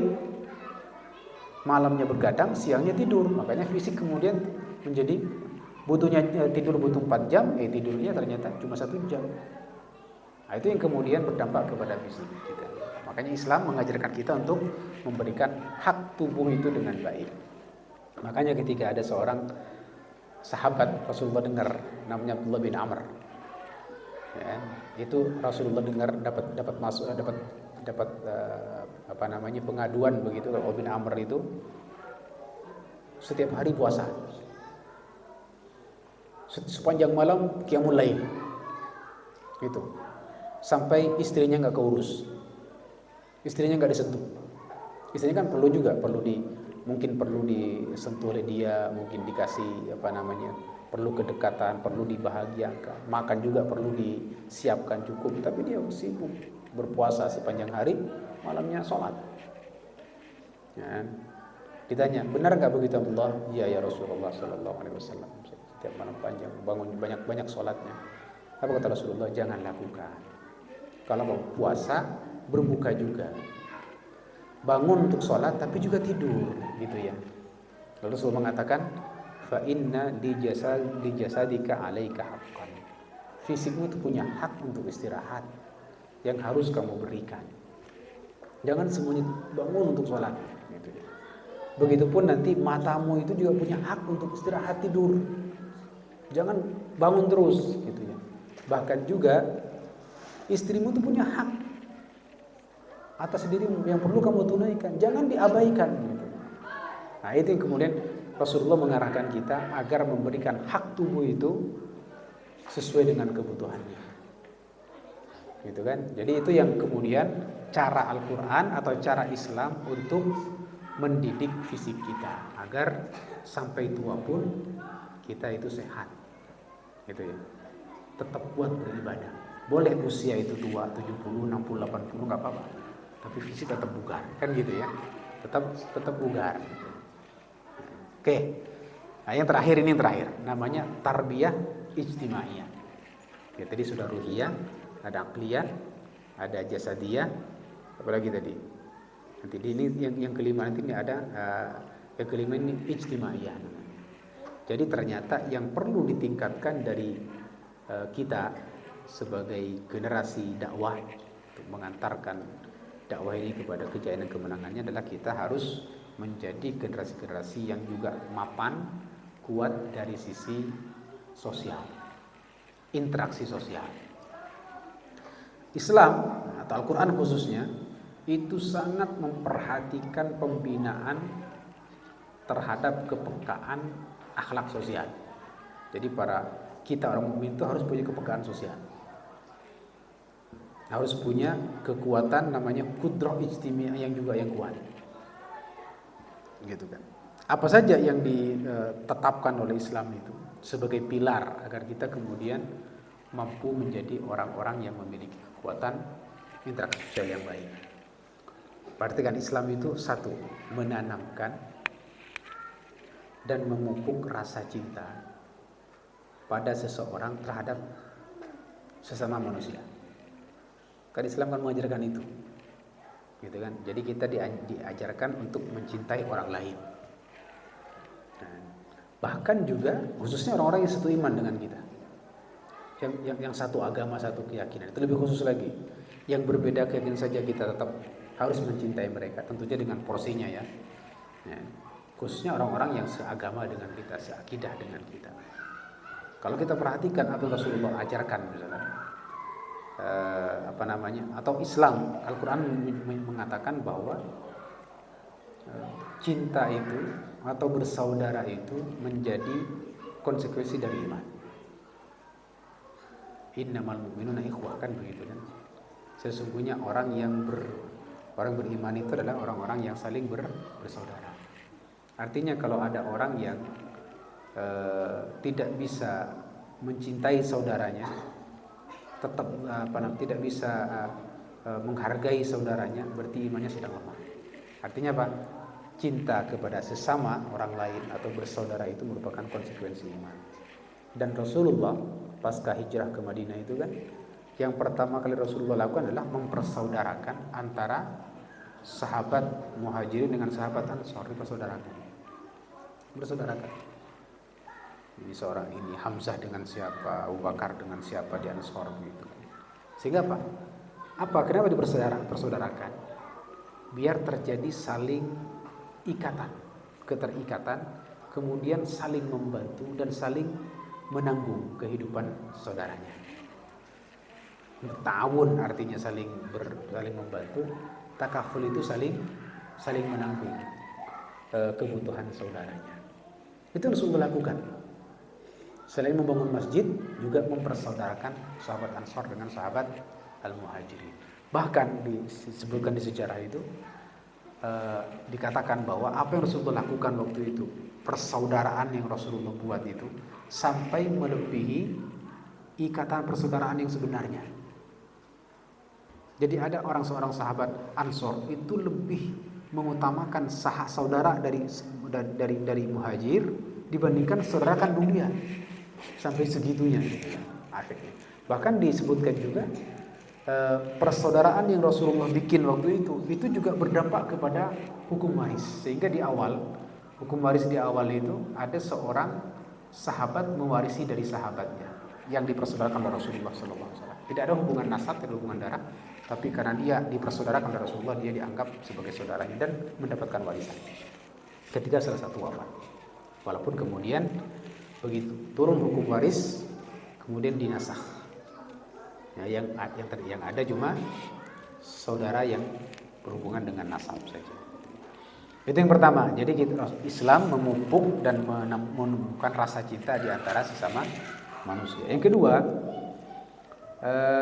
kemudian bahkan Rasulullah mengatakan di sini, la yu'minu ahadukum hatta yuhibba li akhihi ma yuhibbu li nafsihi. Tidak beriman seorang dari kalian sampai dia mencintai saudaranya sebagaimana dia mencintai dirinya sendiri. Gitu ya.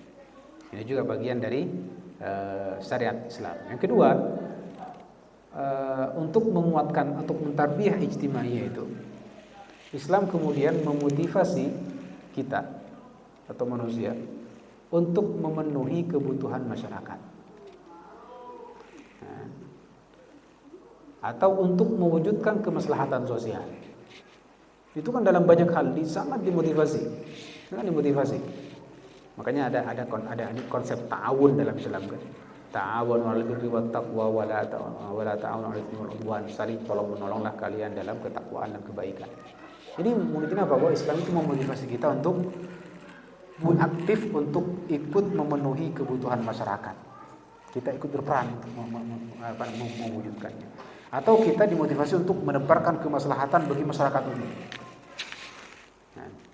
Nah, konsep ta'awun ini. Yang kedua ada namanya tanasur, saling memberikan, saling menolong. Bahkan buat tawasi, kalau yang lemah kita tolong bantu, gitu ya. Yang butuh pertolongan kita tolong kalau kita punya kemampuan. Atau kalau ada saudara kita yang salah atau tersesat, kita tarik, sini jalan yang benar. Itu namanya tawasi, dinasihati, disampaikan yang benar. Itu salah, yang benar begini. Namanya tawasi. Makanya kemudian dalam Al-Quran, wal asri innal insana lafi khusr illal ladzina amanu wa amilus solihati wa tawassaw bil haqqi wa tawassaw bis sabr. Jadi generasi yang akan beruntung itu, yang tidak akan celaka, selain beriman, beramal soleh, tapi juga mereka punya budaya yang saling merangkul, saling menasihati, saling memberi wasiat untuk tetap berada dalam kebenaran dan kesabaran. Bahkan kemudian juga ada tarahum. Tarahum itu saling apa? Saling mengasihi satu sama lain. Jadi ada ta'awun, ada tanasur, ada tawasi, bahkan juga ada tafahum, saling memahami, bahkan ada tarahum. Saling apa? Saling menyayangi. Makanya sahabat itu, karakter sahabat dalam Al-Quran itu Muhammadun Rasulullah walladzina ma'ahu asyidda 'alal kufar ruhama'u fima bainahum. Orang sahabat Rasul itu kalau bertemu dengan orang-orang kafir gagah, kau macam-macam. Nah, ini kami. Kau berani untuk angkat pedang, kami akan hadapi. Kan begitu. Sangar kalau di hadapan musuh-musuh Allah. Tapi begitu di hadapan orang-orang yang beriman, ruhama'u bainahum. Mereka saling menyayangi satu sama lain, saling mengasihi. Nah, itu yang kemudian ini konsep tarahum itu kemudian melalui konsep itu, nilai itu, Islam ingin mengajar kita menjadi orang-orang yang memiliki kekuatan hubungan ijtimaiyah yang kemudian sehingga kita tampil menjadi orang yang dimanapun kita berada, kita akan menjadi unsur penebar kebaikan, unsur yang proaktif untuk mewujudkan apa yang menjadi kebutuhan masyarakat secara umum. Kemudian yang ketiga, ternyata Islam, Al-Quran menjelaskan, di sini menjelaskan atau menetapkan sifat-sifat atau karakter masyarakat yang dikatakan masyarakat yang maju, tentram, makmur dan beruntung. Begitu kira. Jadi Al-Quran sudah menjelaskan karakternya seperti apa. Disebutkan dalam surat apa? Surat Asy-Syura itu disebutkan. Jadi ternyata masyarakat yang kemudian akan mendapatkan ketentraman, kemakmuran, juga kemajuan, kejayaannya jika punya karakter apa? Mereka masyarakat yang beriman kepada Allah, bertawakal kepada Allah, bertakwa kepada Allah. Makanya kan walau anna ahlal qura amanu wattaqaw la fatahna 'alaihim barakat, kan begitu kan? Itu karakter. Kemudian yang kedua, mereka ternyata masyarakat yang menjauhi perkara keji dan munkar. Jadi antara mereka tidak ada tindakan-tindakan yang kemudian menzalimi yang lain. Perkataannya yang baik-baik. Coba kalau semuanya baik, ada nggak yang sakit hati? Nggak ada. Atau nggak ada yang buat zalim? Pasti yang lain pasti menghormati, saling menghormati yang lain. Maka saling kemudian akan menjadi masyarakat yang baik. Saling memaafkan. Kalau ada yang salah, dimaafkan atau cepat memaafkan. Juga mendirikan sholat. Nah, kemudian kalau ada keperluan bersama dimusyawarahkan, sehingga apa yang dilakukan kemudian berdasarkan kesepakatan bersama, musyawarah. Nah, kemudian saling melindungi, saling membantu, dan bersikap adil, tidak menzalimi yang lain. Ini semuanya beberapa hal yang oleh Islam itu diajarkan Al-Quran mensupport atau motivasi untuk bisa ditegakkan nilai seperti ini dalam masyarakat. Karena kalau ditegak seperti ini, maka bisa dipastikan masyarakat itu akan mendapatkan tadi kejayaan. Ini namanya tarbiyah ijtimaiyah. Kemudian yang terakhir, tarbiyah ijtimaiyah itu adalah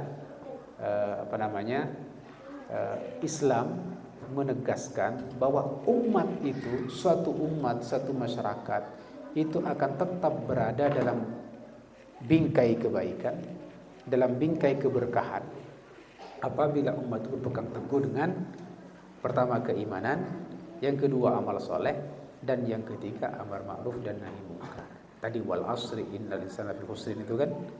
Jadi kan iman, amal soleh, dan tawasi itu kan amar ma'ruf dan nahi munkar. Atau kalau kita baca dalam surat Ali Imran ayat 110 itu, kuntum khairu ummatin ukhrijat linnas. Kalian itu adalah orang umat terbaik yang dihadirkan untuk manusia secara umum. Apa karakternya? Ta'muruna bil ma'ruf. Jika kalian itu kemudian tampil menerapkan nilai tadi amar ma'ruf dan nahi mungkar.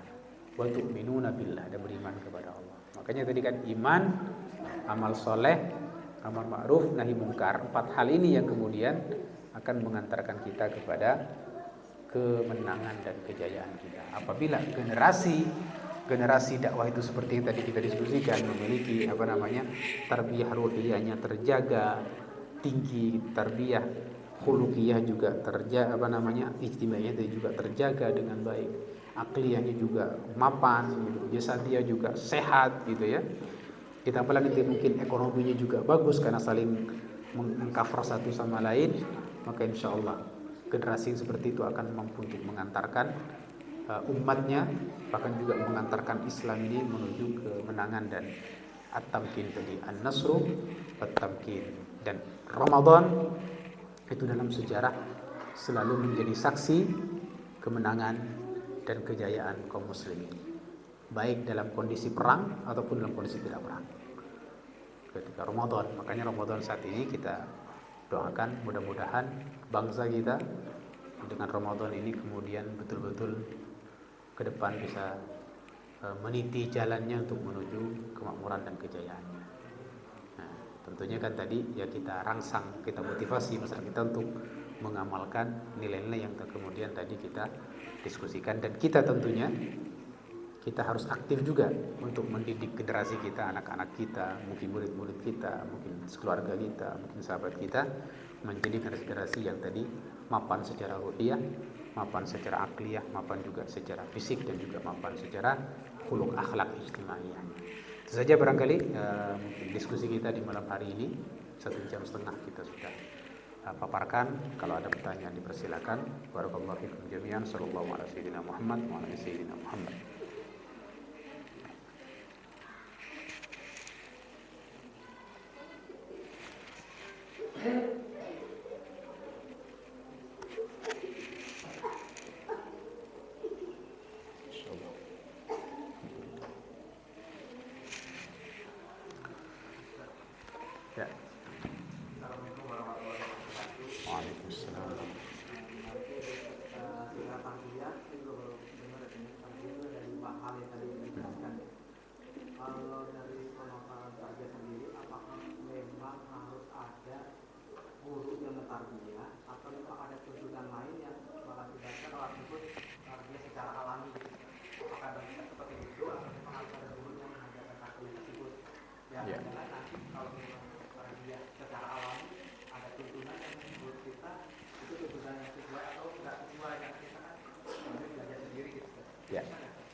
Tarbiyah itu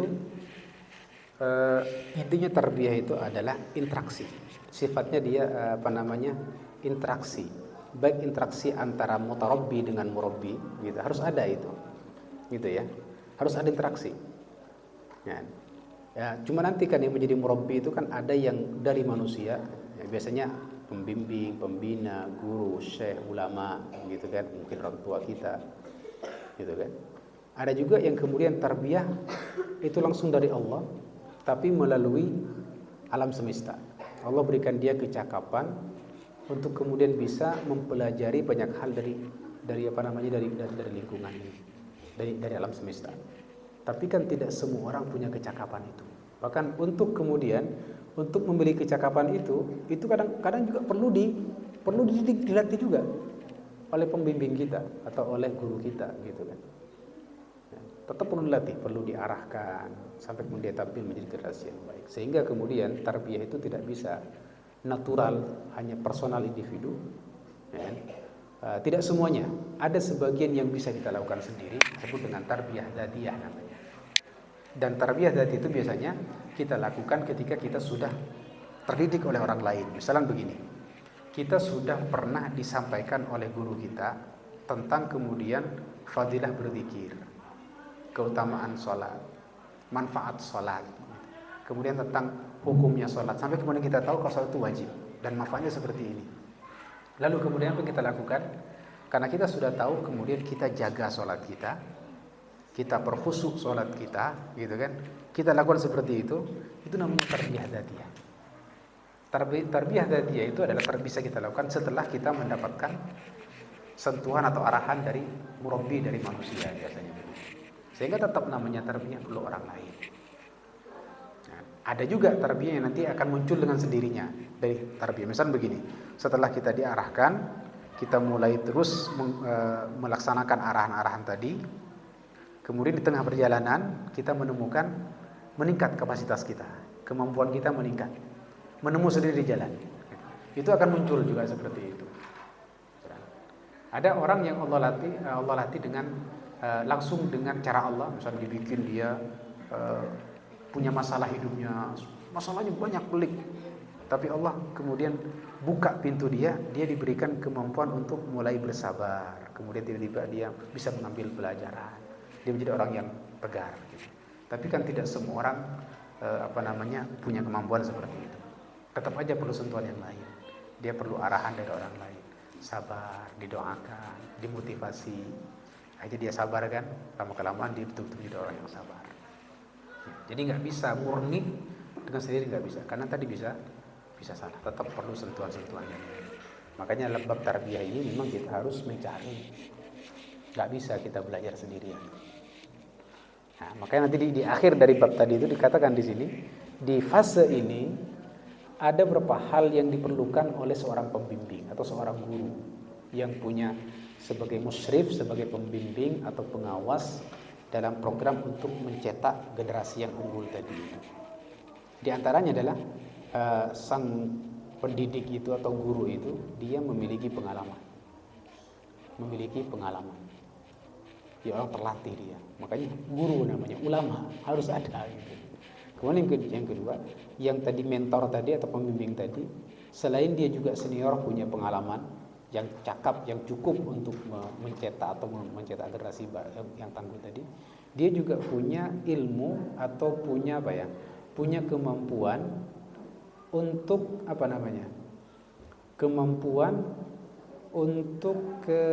memberikan pembinaan kepada level-level orang yang berbeda-beda.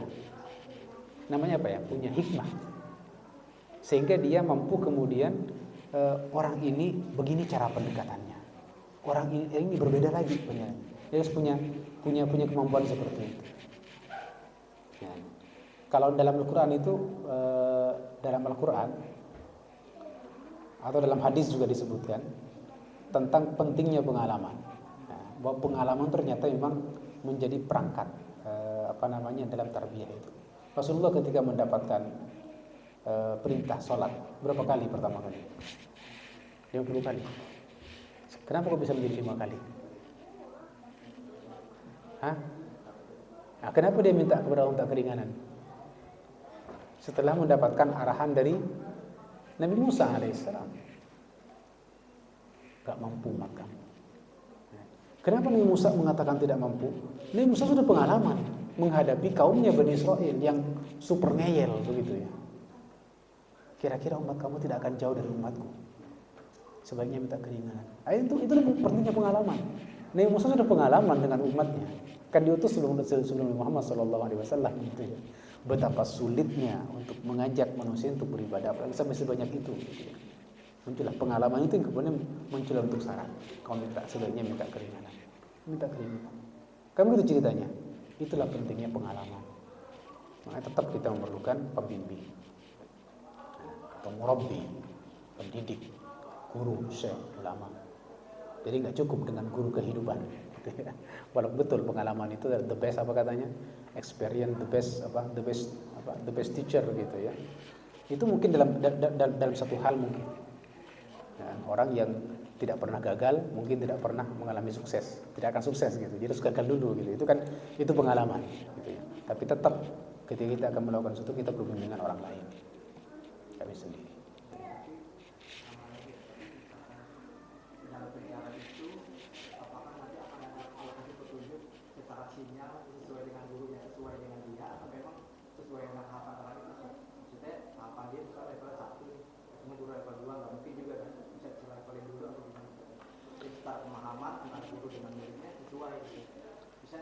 Sebenarnya enggak juga. Makanya tadi seorang guru itu betul-betul dia, ini guru murabbi yang sebenarnya gitu. Tadi selain pengalaman, dia juga punya kemampuan untuk menyampaikan ilmunya, untuk mendidik itu sesuai dengan level anak didiknya, mutarabbinya gitu. Profesor kalau kemudian dia ngajar orang yang baru belajar Islam kemudian pakai menggunakan bahasa level tinggi, berarti dia bukan pendidik yang sejati. Dia harus tahu sendiri, oh ini orang masih di sini levelnya, maka dia akan menyampaikan dengan gaya dan cara yang tepat dengan orang ini. Kan begitu Rasul.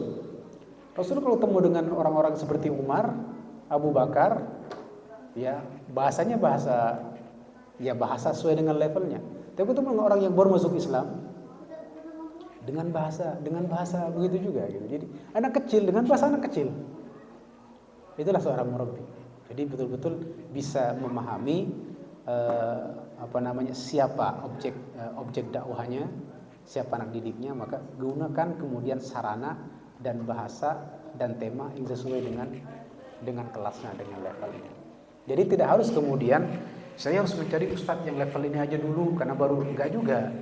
Justru yang tantangannya adalah seorang pendidik harus mampu memahami level dari anak didiknya, dari anggota binaannya, sehingga dia kemudian bisa menggunakan tema dan sarana yang tepat untuk kan begitu. Nah, tapi kalau ternyata memang pembinanya banyak, anggota juga banyak, mungkin baiknya dikelompokkan memang. Wah ini memang bagusnya untuk level ini gitu ya. Kalau memang itu sudah ada kajiannya. Dan itu biasanya kalau sudah dalam satu organisasi biasanya sudah ada kajiannya. Tapi kalau memang alami di masyarakat, misalnya ini ada syekh di sini nih, syekh ini ilmunya luar biasa, sementara masyarakat banyak, berarti sini tuntutannya ya syekhnya yang harus menyesuaikan dengan level masing-masing. Gitu. Tapi kalau ternyata sudah atau misalnya satu organisasi besar, memang di situ ada pembinaan kader-kadernya, kemudian ada jenjang, ada levelnya, maka nanti wah ini yang pendidik ini levelnya di sini bagus kalau gitu. Kalau ada gitu kan. Wallahu a'lam bishawab. Cukup ya? Cukup. Baik, kita akhiri dengan sama-sama kita baca hamdalah. Alhamdulillahirabbil alamin. Subhanakallahumma wa bihamdika asyhadu an la ilaha illa anta astaghfiruka wa atubu ilaik. Assalamualaikum warahmatullahi wabarakatuh.